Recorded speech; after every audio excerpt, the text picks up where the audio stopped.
Et bienvenue dans Cheminer avec le mât, une série de vidéos qui t'invite à te connecter à l'énergie du tarot pour avancer vers tes rêves et tes objectifs. Chaque jour, le mât rencontre une arcane majeure du tarot pour découvrir une leçon, une clé pour aller plus loin dans son cheminement. Prends une grande inspiration, installe-toi confortablement et voyons ensemble ce que la rencontre d'aujourd'hui peut nous apporter. Il trace sa route sans bagage, un pied dans l'ombre, l'autre en naufrage. Qui m'aime me suit, je vais trop loin, libre comme l'air au fond de rien. Jour 4, le mât rencontre l'empereur. Histoire. En poursuivant son chemin, le mât découvre une vaste plaine. Au centre, une citadelle importante s'élève fièrement. Les murs sont solides, les tours majestueuses, et les jardins qui l'entourent sont parfaitement entretenus. Tout est à sa place, dans son équilibre presque parfait. En haut des remparts, l'empereur est assis sur un trône de pierre. Son regard est calme et assuré. Il observe le paysage, maître du territoire qu'il a bâti. Le fou, fasciné mais perplexe, s'approche. Pourquoi consacrer autant de temps à construire tout cela? La spontanéité n'est-elle pas plus amusante? L'empereur lui répond.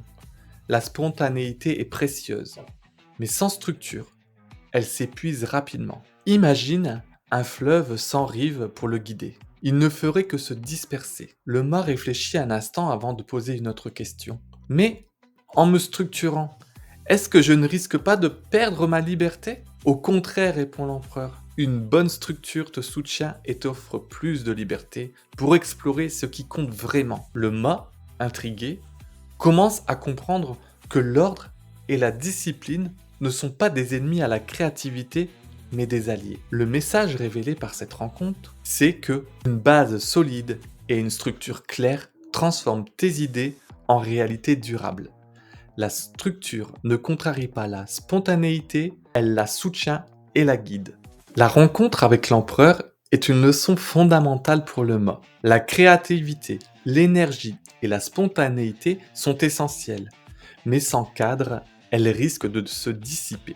L'empereur montre que la structure et la spontanéité ne sont pas des forces opposées. Bien au contraire, elles sont complémentaires. Une bonne structure permet de canaliser l'énergie et de la transformer en quelque chose de durable. Beaucoup de gens associent, j'en fais partie, la discipline et l'organisation comme une perte de liberté. Pourtant, l'empereur enseigne que ces outils sont des piliers qui renforcent nos capacités. Imaginez une idée brillante qui reste dans la tête sans jamais se concrétiser. Pourquoi? Parce qu'il manque un plan, une direction pour la rendre tangible. L'empereur invite à voir la structure comme un filet de sécurité, un support qui permet à l'énergie créative de se déployer pleinement. L'un des plus grands défis pour le mât, comme pour nous peut-être, de ne pas voir l'organisation comme une contrainte. L'empereur nous montre qu'une bonne structure, loin de limiter nos potentiels, nous permet de mieux gérer notre temps, nos idées et nos ressources. Cela nous donne de la liberté pour nous consacrer sur ce qui compte vraiment, sans être submergé par le chaos ou l'imprévu. En d'autres termes, l'organisation ne tue pas la spontanéité, elle la rend possible, car elle crée un cadre dans lequel cette spontanéité peut s'exprimer pleinement. Il nous invite à trouver l'équilibre entre la rigueur et la flexibilité. L'empereur nous rappelle aussi qu'il ne s'agit pas de tout planifier à l'extrême, mais de poser des bases solides, tout en restant ouvert au changement. Les rives d'un fleuve guident l'eau, mais elles n'empêchent pas le courant de suivre son cours naturel. L'empereur nous invite à nous poser deux questions. Comment puis-je structurer mes idées sans brider ma spontanéité? Et quelle petite action structurée pourrait m'aider à avancer aujourd'hui? Peut-être peux-tu sortir tes cartes et répondre à ces questions avec elles. Maintenant, je te propose de rentrer dans le concret et d'appliquer tout ça à ton objectif de départ. Pense à celui-ci et regarde ce qui te semble chaotique ou difficile et qui t'empêche d'avancer. Je t'invite à noter 3 étapes simples pour lui donner une structure. Peut-être qu'il faut revenir sur ton objectif et le rendre plus clair. Peut-être qu'il faut établir une échéance. Peut-être qu'il faut créer une liste d'actions à faire. Je t'invite aussi à prendre 5 minutes aujourd'hui pour organiser ou un espace de travail ou planifier des tâches qui sont en lien avec cet objectif. À toi de jouer. Et tu peux aussi accompagner ton quotidien d'huile essentielle pour structurer et canaliser ton énergie. Je pense à l'huile essentielle de vétiver. Elle est idéale pour l'ancrage, la stabilité et la concentration.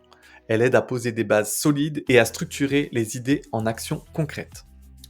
Et je me suis aussi amusé à relier une huile essentielle présente dans nos parfums bien-être et dans notre aura accessible à l'énergie de l'empereur. J'ai choisi de relier l'empereur à l'huile essentielle de cèdre de l'Atlas, parce que pour moi, elle apporte aussi un ancrage solide et elle favorise la prise de décision stable. J'espère que cette rencontre du jour t'a plu et je te remercie d'avoir cheminé avec nous aujourd'hui. Si cette vidéo t'a inspiré, n'oublie pas de laisser un commentaire ou de partager ton ressenti ou tes réflexions. Tu peux aussi t'abonner pour ne manquer aucune nouvelle rencontre avec les arcanes majeures du tarot. Et si tu veux prolonger cette expérience, je t'invite à découvrir notre parfum créé et inspiré par l'énergie du mât. Une invitation olfactive à incarner tes objectifs et tes rêves. On se retrouve demain pour la prochaine étape avec le pape.